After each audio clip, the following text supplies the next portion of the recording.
How are you doing? Hello, Happy I am well. Wednesday. Happy Wednesday. Hey, Amy. Hello, everyone. Welcome to Empathy Power Up, your weekly dose of empathy to get you through the week. And it's really an opportunity for us to just check in on what are the important things for us as we grow as people. This month, we've been talking all about boundaries, how to set them, what are boundaries, what that does mean. And we're going to continue this conversation because it's such a powerful conversation. And the more we're talking about it, the more I'm seeing it you start seeing reflections of it in all these moments. And so we thought that the best way to get this started today was a personal story. And Amy has courageously sharing a story. So Amy, all yours. Yeah. Thank you. Thank you.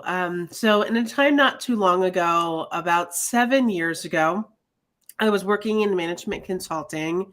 I had been working in that time for about 12 years, and I really felt like I was doing exciting work. I was helping redesign the firm from the ground up. I was getting access to more power, getting access to people that were in the leadership of my job, and I was surrounded by people with Ivy League degrees and fast talkers. And when I was just a person with a bachelor's degree, and I needed time to process when I did my work. But I was very deep in this work. I regularly worked 80-hour weeks, which is like two jobs essentially for not as much pay, not that great pay. And I became one with this work. And so what happened to the work that was happening also happened to me. So everything became personalized for me.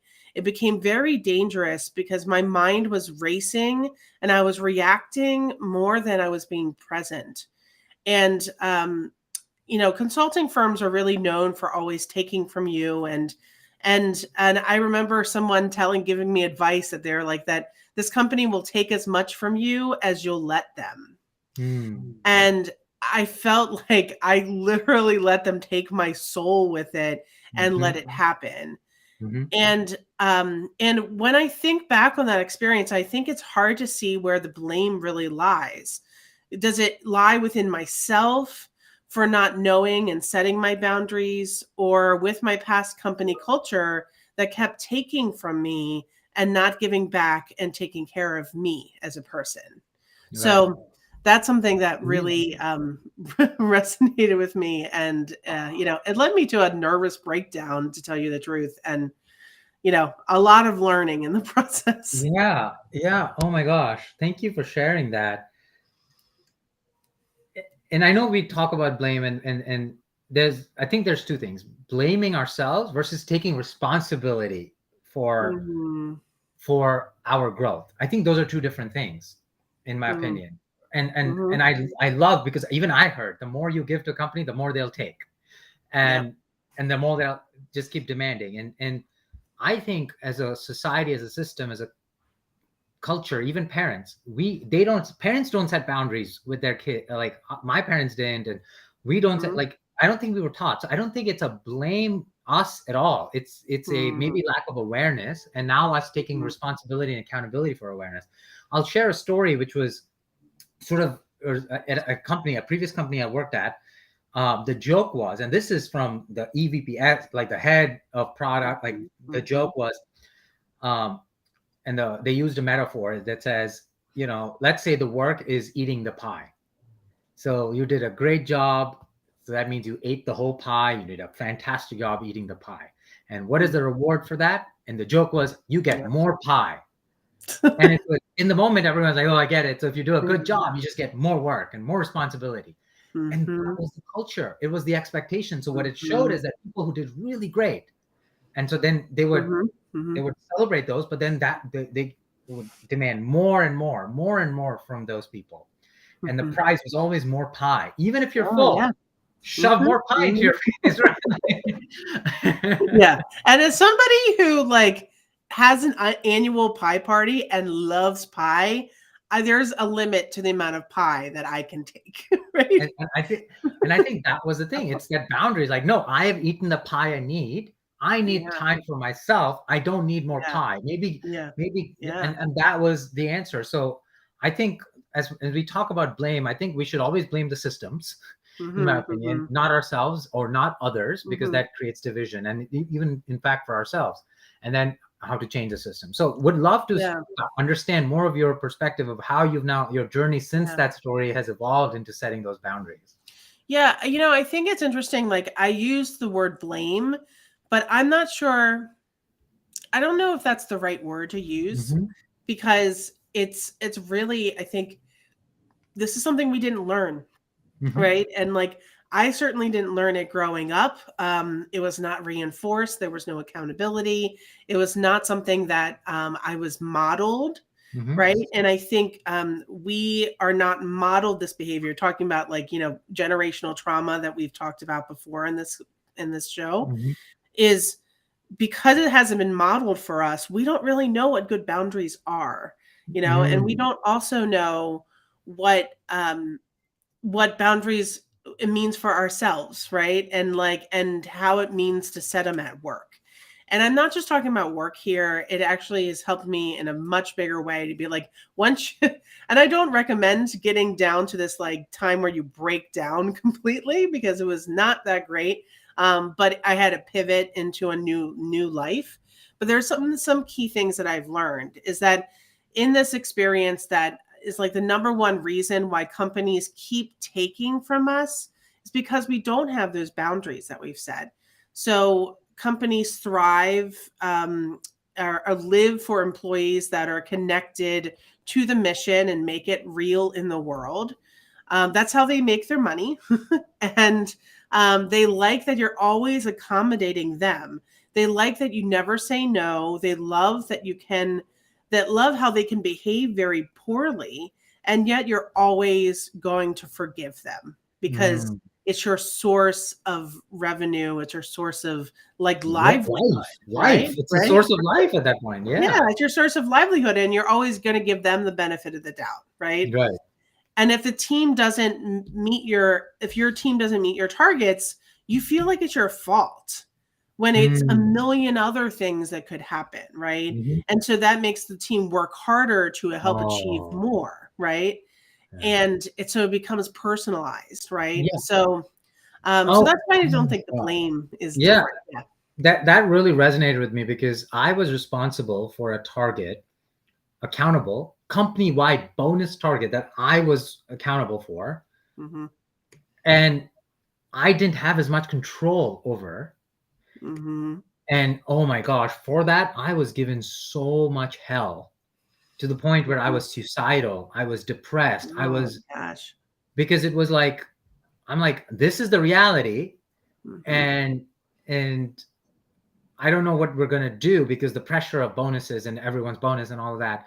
And it wasn't like, and it was things like, oh, the market is maturing. It took a year, and then it was a Mm-hmm. hockey stick approach, but the target Yep. was a little too soon. Yeah. But it became like this aggressive pounding of how I felt. I felt like someone was Mm-hmm. just crushing me. Oh my gosh. Yeah. I feel that. And I think that happens in a lot of different spaces of innovation and also Mm, change.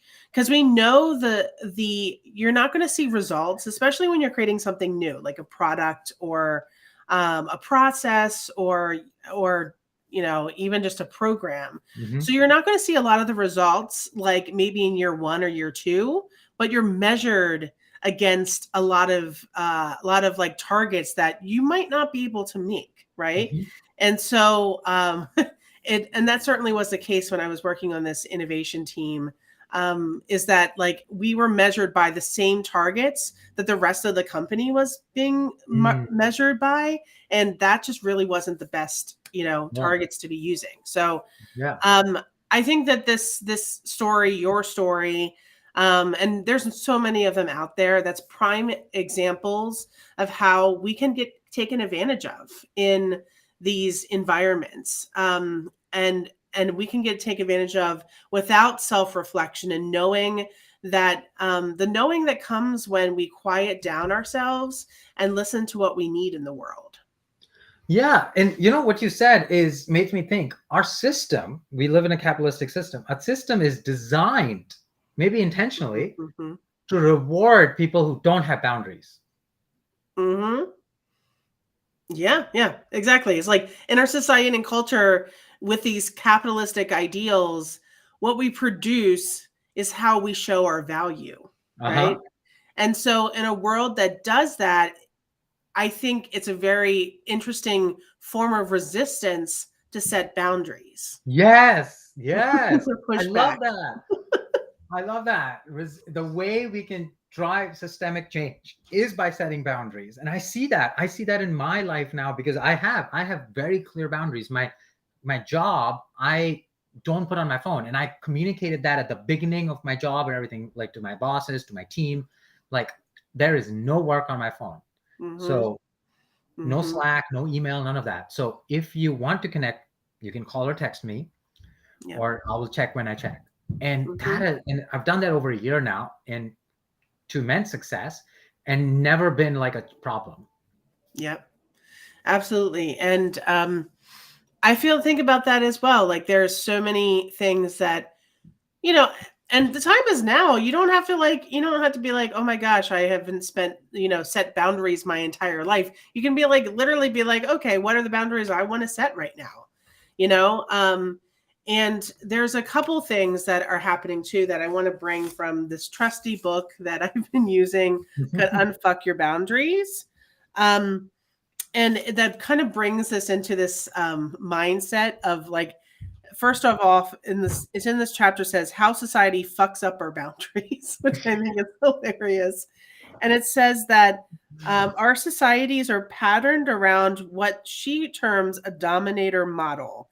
In cultures that are structurally maintained in this model, human hierarchies are backed up by the threat of force or actual force. Mm-hmm. Another way to think of it is as a power over structure, as opposed to a power with structure. Some humans have power over others, creating a sense of ownership that is continuously reinforced. This dominator model is not just responsible for rape culture, it's responsible for slavery, mass incarceration, lack of access to health care by the poor, the horrific mistreatment of political refugees, and all the different ways we deny personhood in whole classes of individuals to a historical and on a historical and ongoing basis. So that's pretty Yeah. overwhelming. Yeah. And it reminds me of the laws that are being passed right now, the anti-abortion, the anti-choice laws that are being passed in so many states right now in Mm-hmm. this current moment, because what it's doing is it's actually taking boundaries away from women. Yep. The laws are, Yep. in at least from my perspective, because what it's saying is even if you are raped, you are not allowed to get an abortion Yep. after X number of Yeah. weeks. There's no choice. There's no choice, you know? And the choice is boundaries, you know? Yeah, There's I another. like that. Choice is boundaries. Mhm. Yeah, and also there's another passage I want to bring up is like the personal is political. And I mean it's always is to a certain extent, but it's very true here. Respecting boundaries means respecting personhood. Hmm. And the minute we start saying, I too have a personhood to be respected, we are establishing and communicating our boundaries. And by doing that, we are changing our relationships and our experiences, expectations of interactions within our surrounding community. We're evolving our concept of consent for the betterment of all humans. So, yep. And also something like that goes along with what you just said is like all equal rights movements started with a statement of a boundary. Mm. Abolition, voting rights, desegregation, freedom to marry who you love. So when you are recognizing a boundary violation being perpetuated, the first question should be, do everyone's boundaries get regularly stomped on like this, or is it just certain people? So it's really interesting that like this boundary setting is bigger. It's Hmm. about politicizing and depoliticizing the work that we do. So Yeah, I so think much. boundary setting, this whole idea, like when we think about the mask mandate or the vaccine things and all of these things, Mhm. people are saying, don't encroach upon my personhood or whatever. Don't tell me if I need to wear a mask, right? So they're Mhm. challenging. And what's interesting is a lot of there's an overlap between the communities that are taking away choices from gay people, from women, from other people, and then this community of because it's all about boundaries in both of those. One is saying, Mhm. I've already set a boundary, you can't tell me to put a mask on.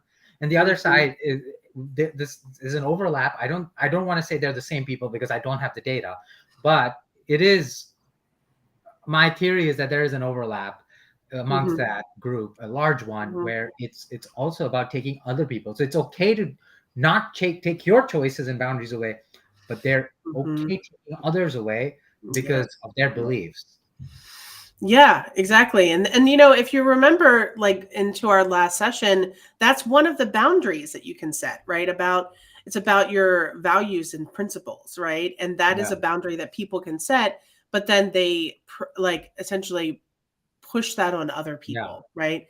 Um so like, to kind of bring this all full circle, I wanted to talk about the different what boundaries can be for people, Hmm. before we close it up, if Hmm. that's good for you. Yeah.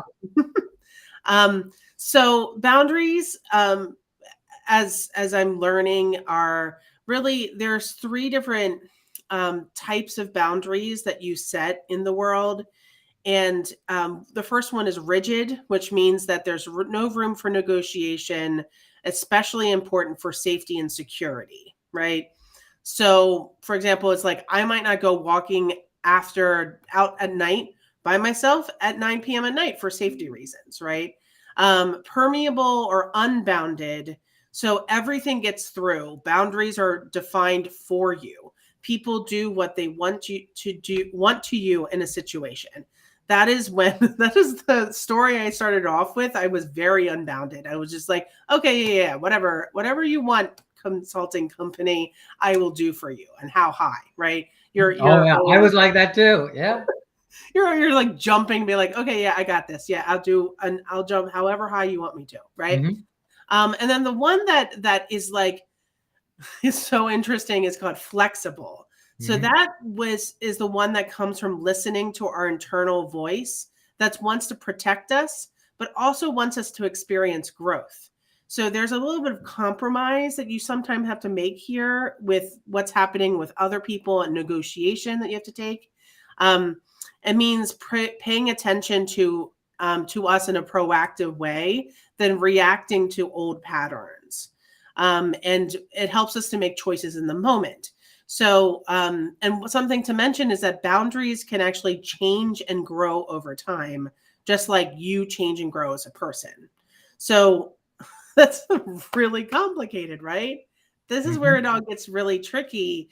So, you either have to shut people out, or you have none at all, and then or they're flexible, right? Hmm. So and then we often then have to then communicate our boundaries and let the world around us, or let the world around us dictate what our boundaries are, right? So it's like, it's kind of that spectrum. It's like, okay, we can communicate them and set them, and we can have very rigid boundaries, but then we can also have flexible boundaries, right? Right. um, but what is great now is that we can make a decision to help step into the power that we have, like power within ourselves, to define them for ourselves. Hmm. Hmm. So, Yeah. Wow. yeah. I think it's a lot to reflect on, and for our final episode, I think we're going to go deeper into now the steps on how to set those boundaries, how to Mhm. recognize them, and how to Yeah. create, Yep. take back. I like choice. I think take back our choice is what boundaries gives us. The outcome it gives us, it gives us our choices back, gives us our Yeah. space, and love it. So what an Mhm. incredible Yeah. reflection today. Um, Yeah. And then, like, it's a form of resistance, right? Like, I yeah. think that's something that Yeah. can't be understated, is that it's like, in a world that keeps taking from us, that is designed to keep taking from us, resistance is us setting boundaries, for ourselves and centering ourselves and our needs. Love this. And you're writing it down. I love it. I got to take this note. It's so powerful. It's a form of resistance. Yes. Actually, one thing to close out the session is that I have um, a little a thing on my keychain that says I'm a member of the resistance, and it's part of this group that I was part of in DC, here in DC, and it was called the Outrage, which is a sprung up a whole organization that was sprung up after the protests were happening in the Trump administration and the Women's March. It was like a big push for that. So yeah, I have that, carry that around with me. And now that I talked about this resistance of like boundaries or setting is resistance. I'm a member of this resistance. And so I think I we am all too. members. I am a member, and I love setting boundaries. I have just this transformation, and maybe I don't know if it comes with maturity, with age, or I don't know where, but I am like, I set a boundary of slowing down. I said, wait, why am I constantly going, right? And I am loving it. Oh my gosh. Yes. And listening It's more. incredible. Yep. Well, anyways, we have a lot. We have an awesome wrap up next week for this topic. Thank you, everyone. This is going to be really fun to dive into the steps we can get there. Thank you, Amy, for bringing this amazing research and your story. And we'll see you all next week. Okay. Take care, everyone.